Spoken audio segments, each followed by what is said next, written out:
Zdravo, ja sam Aleksandra i u današnjem videu ću vam pokazati kako da napravite ratatouille ili ipak ne ratatouille, već tian, to jest francusko jelo koje je nama poznato kao onako fino u slojevima poslagano povrćem, ali u stvari ratatouille je u Francuskoj sasvim nešto drugo.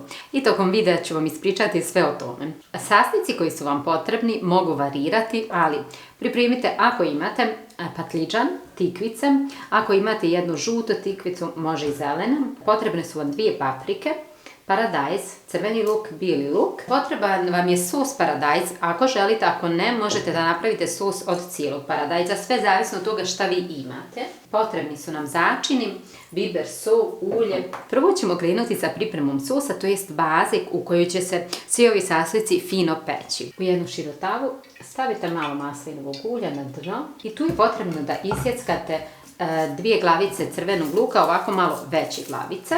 U stvari ne postoji tačan recept za ovaj ratatouille. Ovo je recept koji se u Francuskoj pravio kao rezultat onoga što vam je ostalo u frižideru. Pored luka potrebno je da pripremite i 2 paprike, 1 ili 2 paprike, jer se one dodaju u sos. Ono što je važno i što sam vidjela kod svih kuhara je da gule paprike.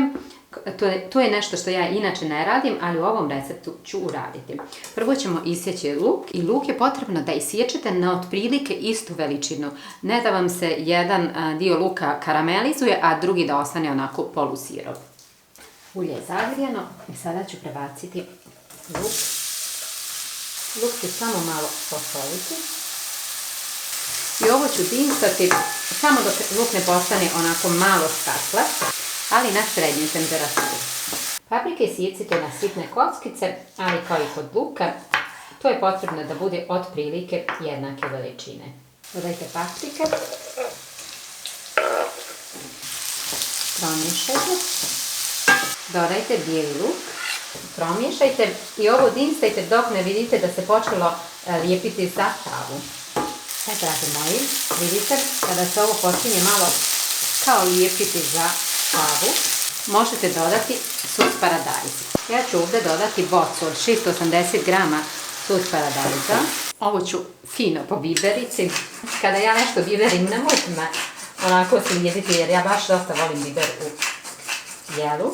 I dodatno ću posoliti za sos paradajz, a luk smo već posolili. Dobro, imamo i paprike, ali otprilike stavite soli i stavite malo provansalske mješavine začina. Tu su bosiljak, ruzmarin, mažuran, origano, timjan, vrisak, cvjetovi lavande i to je neka klasična mješavina. Ovo promiješajte, poklopite i ostavite ovako da se krčka na onako srednjoj temperaturi, 6 od 9. Ja ću vas sad pitati, da li vas ovo podsjeća na nešto?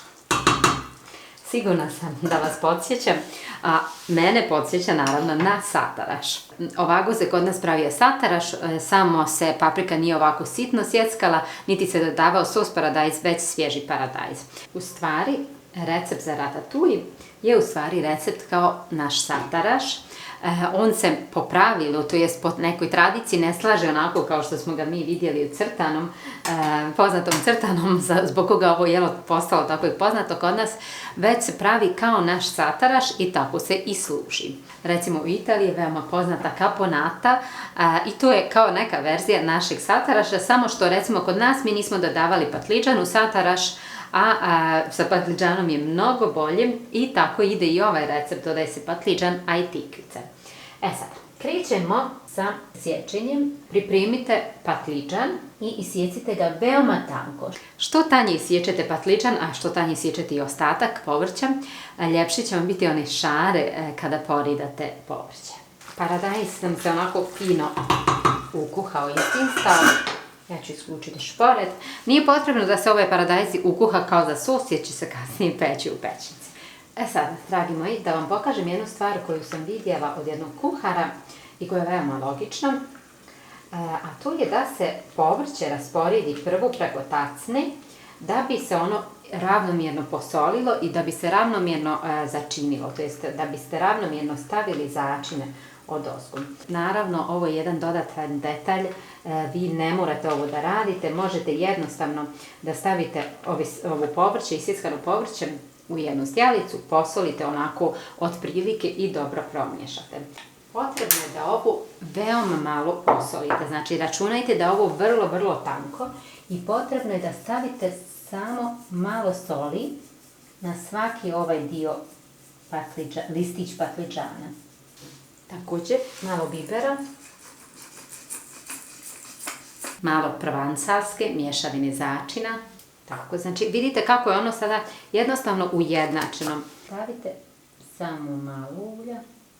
Ulje mora ići i ovako sve isto uradite i sa tikvicama i paradajzom.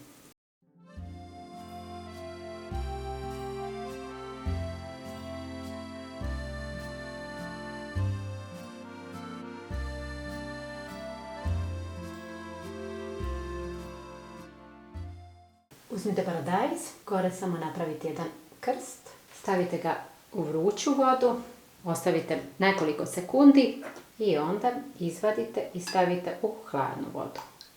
Vidjet ćete kako vam se paradajz odmah guli. Paradajz također isjecite na veoma tanko. Isto ovako poredajte paradajz, posolite i začinite. Dragi moji, pogledajte ovu divotu. Zar nije divno? Kažite. Sada, ima puno posla, ali stvarno vrijedi. Potrebno je da počnemo sa slaganjem.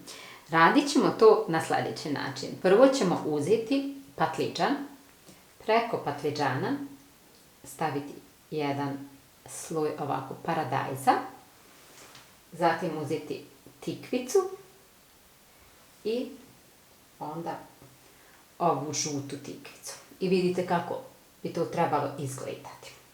I onda na to ponovo stavljamo patliđan, stavljamo paradajz, stavljamo zelenu tikvicu, žutu tikvicu. Evo vidite. I onda to možete staviti ovako ovdje sa strane, pa uraditi sa ostatkom, jer ćemo kasnije sve zajedno to stavljati uz dijalicu. Dragi moji, pogledajte ovu divotu. Ja, koje je ovo zadovoljstvo, ja vam ne mogu opisati, ali baš. Tako nekakav sklad, pun boja, ne znam, baš je nešto posebno. Sada, uzmite jednu tepsicu i stavite unutra malo ulja. Ovdje stavljamo naš sos, to jest ovaj umak sa paradajzom. I sada jednostavno krećemo sa slaganjem. Ono što morate prvo uraditi je da iscidite vodu. Ova voda nam nije potrebna. Potreban nam je samo okus koji dolazi iz ovih finih namirnica. Sad ovako. Ćemo stavljati tako. Pa ćemo vidjeti poslije koliko nam ovog treba, kako možemo to da ukrivimo, kako da ispravimo. Sami ocijenite kako možete ovo da odradite.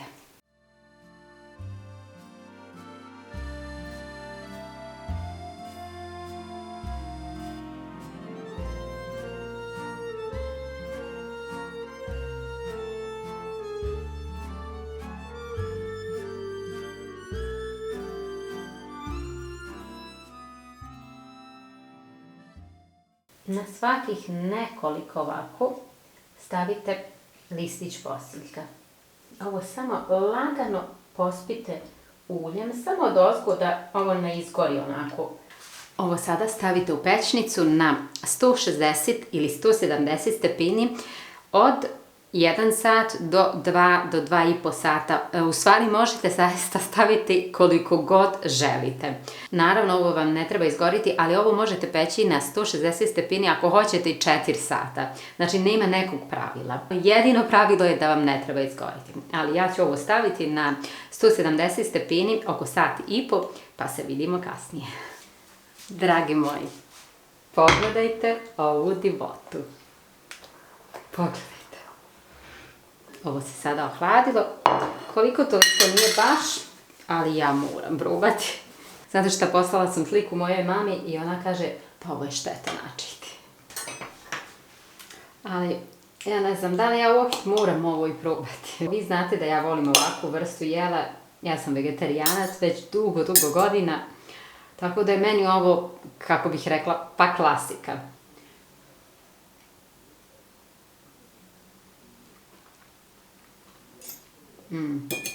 Odlično.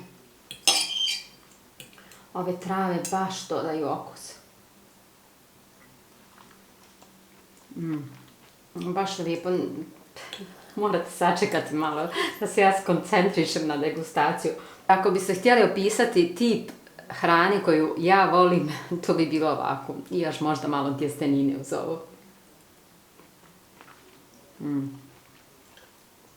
Samo morate ostaviti ovako dugo da se peče. Znate, neki kažu možda pola sata da se peče, ali mislim da je to baš premalo. Potrebno je da se ovo povrće onako nekako stopi. Ne smije ostati ni malo onako sirovo.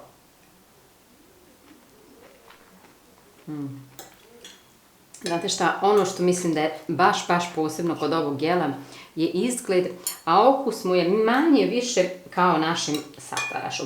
Sada, znate zašto sam snimila ovaj video za vas? Čekajte. Mi kad mislimo francuski recept ili nešto drugo, mi mislimo da je to nešto mnogo bolje od naše kuhinje.